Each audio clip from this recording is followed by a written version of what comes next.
এন্ন মারবি কোন নবী রাসূলের বাইশটা উম্মতে মারিয়ে লেছে 70,000 নবী রাসূলের ফাঁসি দিয়েছে জব করছে আরো বাঁচাইতে নিয়ে জানি মরিতে এন্ন চাই ধর 20 বছর আগে মরিয়ম নহরে মরিয়ম তবে সত্য কথাগুলো বলি যে তোমার কল্যাণ হবে।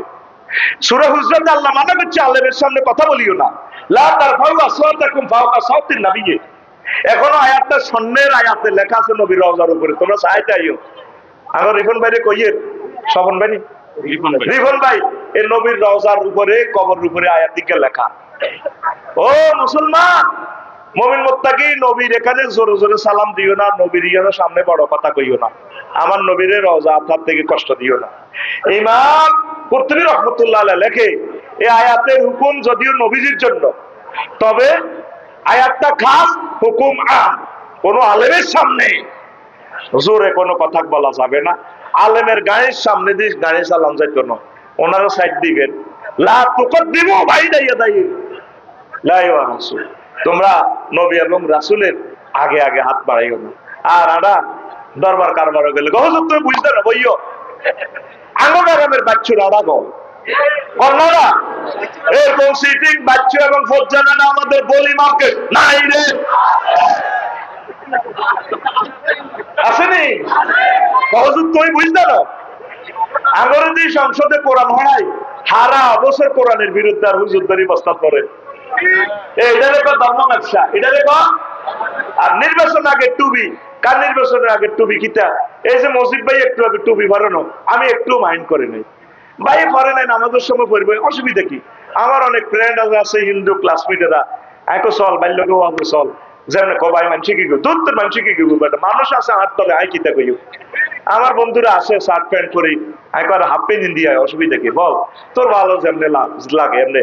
মসজিদ ভাই, হ্যাঁ মসজিদ ভাই দে এই একটু আগে টুবি বললো না, আমি তো মাইন্ড করি দেয়। আপনি যেভাবে আসেন আসেন, কোনো অসুবিধা নাই। আলেমদেরকে ইনচার করিয়েন না, আলেমদের আগে আগে চলিয়েন না, মারাত্মক গুনাহ হবে। সঙ্গীতে তো এই আসল কথা পাইছেন মাইকের পাওয়ারের কারণে না, সঙ্গীত আনছি 10টা আর নাই, কিন্তু সঙ্গীতের জন্য যে একটা পাওয়ার লাগে এটা তো নাই। আয় তো গাছ জোরে হৈসব জোরে ওয়াজ করি, এই জন্য 10,000 টাকা বেশি দিবেন মাইকের। ভুল করিয়েন না ভাই, আপনার মাহফিলটা পুরা আল্লাহ ফলো করে, বলছেন আপনার মাহফিলটা সারা ওয়ার্ল্ড ফলো করে। আপনি আমার এই মেডিসিন গুলা মানবেন। আর পাশে বিল আছে না রে, হ্যাঁ খাদিজাতুল কুবরা মাদ্রাসা, এটার ব্যানারে চলবো, বিলের ভিতরে মাহফিলটা করিয়ে আগামীতে আমিন। আল্লাহ তুমি কবুল করো। কারণ এই ইসলাহি সমাজ সংস্কারমূলক কথাগুলো আমি বলি বেশি, যদিও সময় লস হয়, কিন্তু আমি আসল কথা সমাজটা যাতে ডেভেলপ করতে পারি সমাজ বিজ্ঞানীর মতো, যেহেতু আমি সোশ্যাল সায়েন্সের ছাত্র, পলিটিক্যাল সায়েন্সের ছাত্র, আমি এই কথাগুলো বলি। এগুলা পাই তো বোঝে না, মনে করেন মাদ্রাসা শিবের ভিত্তে ফরতি মাহফিল করছি মসজিদের সাধারণের ভিত্তে, মানুষ আছে 50,000, লোক আনে না 200, ওই বিশাল মাঠ 200 হাত দূরে লোক আসবে 60,000 হিয়ানো দোয়ার দিব রেছে। কেউ ভাই এ ঘটনাটা করলেন কা?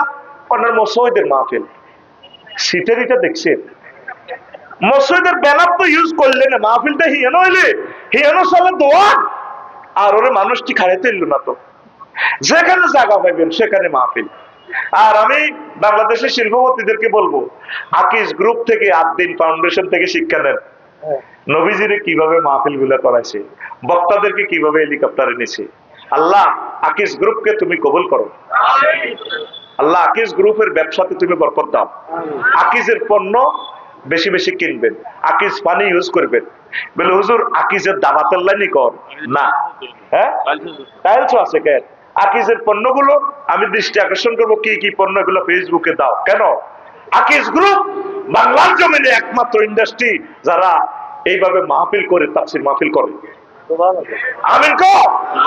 তাহলে আমাদের 3-4 হাজার শিল্পপতি বাংলাদেশে আছে, এরা যদি মাহফিল গুলো করতো কেমন, আমাদের জনগণের তাদের থেকে আশা হইতো, জনগণ 1 টাকা 2 টাকা করে করে বিক্রি করে মাহফিল গুলো করে।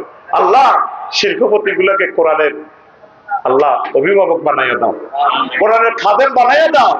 আল্লাহ আমার 5,000 শিল্পপতি বাংলাদেশে 5,000 স্পটে যদি ওয়ার্ল্ড ক্লাস আলেম গুলো দিয়ে মাহফিল গুলো করে, আল্লাহ পুরো দেশ কোরআনের দেশ হয়ে যাবে। আল্লাহ প্রিয় নেতা, আল্লাহ তোমাদের পাস করাইলে তুমি ওয়াদা করো আমার নির্বাচনী এলাকা আমি তাফসীর মাহফিল বন্ধ করতাম না। হুজুর এরা আর বিরুদ্ধে কর, দেখবে আল্লাহর পক্ষ থেকে মুকুট তোমাকে পরাবে। কোরআনের যারা ভালোবাসে, মেজর জিয়াকে তো আমরা দেখি নাই, কোনদিন দেখি নাই, তারে আমি তাহাজ্জুদ করে দোয়া করি, আল্লাহ তো আমাকে ব্রেনটা, আমরা তো বুঝি মেজর জিয়ার বরকতে আমাদের হিল ট্যাক্সটা এখন আমাদের দখলে আছে। কিছু বুদ্ধিজীবী পয়সা খাই, আদিবাসী কই এই আমাদের দেশে এটা নিবেল নাই, আদিবাসী কই স্বাধীন রাষ্ট্র গঠন করে বললে আঙ্গরের শ্বাস করে পূর্ব তিমুরের মতো, ঠিক কিনা? হে আল্লাহ, মেজর জিয়ার মতো, মেজর বজলুল হুদার মতো নেতৃবৃন্দ গুলো, মেজর ডালিমের মতো আবার এই বাংলার জমিনে এই লোকগুলো তুমি তৈরি করো। আরো জোরে কও। কতিবার নজর আবার তো আপনি তো পলিটিক্স বলে দিছে না, আমরা যুদ্ধ লেখছি আমি আর রিফন ভাই, তাইলে রিফন ভাই পরাজিত হইলে রিফন ভাই আমার কাছে কি করবে? সারেন্ডার। আমি পরাজিত হইলে রিফন ভাইয়ের কাছে surrender. Major general Ataul Gani উসমানের কাছে কর্নেল মেজর নিয়াজি সারেন্ডার না করি জেনারেল অরোরার কাছে, তাকে ইন্ডিয়ার সেনাবাহিনীর কাছে সারেন্ডার করে। আঙ্গরে রাখছি বাঙালি জাতির হত্যা করিয়ে দিছে তো এই পোলাটা, ঠিক না? বেড়ি করে আমার আব্বা হইব কে? মরে যাইলেও তো 100 বার ফাঁসি দিল তো বেড়ি করে না আব্বা কইতার নেবে না, আব্বার নামে থাকতো নেবে না, কথা ঠিক না? সেই দুঃখে সেই কষ্টে সৈয়দ নজরুল ইসলাম সহ আরো শক্তি করার কারণে উনি অজ্ঞান হয়ে গেছে। সোহেল তাসার আব্বা, আরে আল্লাহ কেন দেশটা স্বাধীন করলাম, কত মানব কষ্ট, মুক্তিযোদ্ধাদের মাঝে পর্যন্ত এই পোলা গ্রুপিং লাগা দিছে শুধু ক্ষমতার জন্য, ঠিক না? পোলা মাইয়া যা জন্ম দিয়ে গেছে 62 বিলিয়ন পাচার করছে।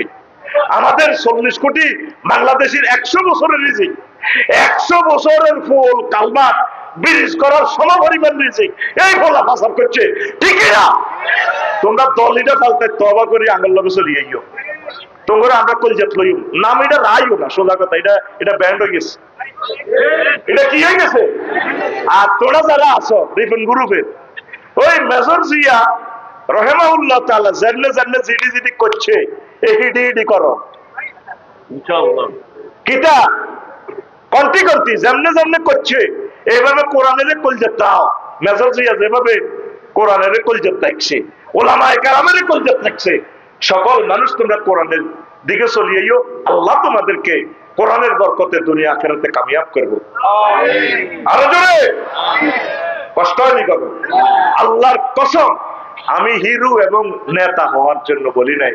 আমার প্রিয় জাতি, আমি চাই তোমরা দুইও দল সুখে থাকো, তোমরা সব চলে আসো কোরআনের দিকে, মিলেমিশে চলো, হিন্দু বৌদ্ধ খ্রিস্টান মুসলিম মিল্লা সকলে মিলে চলো। আমরা ইন্ডিয়া আমাদের প্রতিবেশী, সংস্কৃতি ভাষা কত দিক দিয়ে মিল তাদের সাথে, তারা আমাদের ভালোবাসার মানুষ, কিন্তু তারা আমাদেরকে যে কষ্টটা দিছে, মানুষ বলে শুলে সীমানা ক্রস করতে পারে, এইভাবে ফেলানিরে গুলি করে লটকাই রাও, এটা ঠিক না। গরুগুলা নষ্ট করে কি লাভ? গরুগুলা যেহেতু এখানে গরু খায়, আল্লাহর কসম এবারে যে তত্ত্বাবধায়ক তাদেরকে ইলিশ মাছ দিছে, আমি খুশি হয়েছি, খাক, তারা এটা পছন্দ করে, সকলের ভাগ্য তো আল্লাহ মাছগুলা দেয়, ঠিক কিনা? ইচ্ছে করলে তুমি বেশি খেতে পারবে না। সমগ্র পৃথিবীর 86% ইলিশ মাছ বাংলা জমিনে দেয়, তাহলে সব তোটা খাইবেন? ইন্ডিয়ার আমার হিন্দু ভাইরা খাবে, সেখান থেকে তো পানিগুলো আসে, পানি আসে না?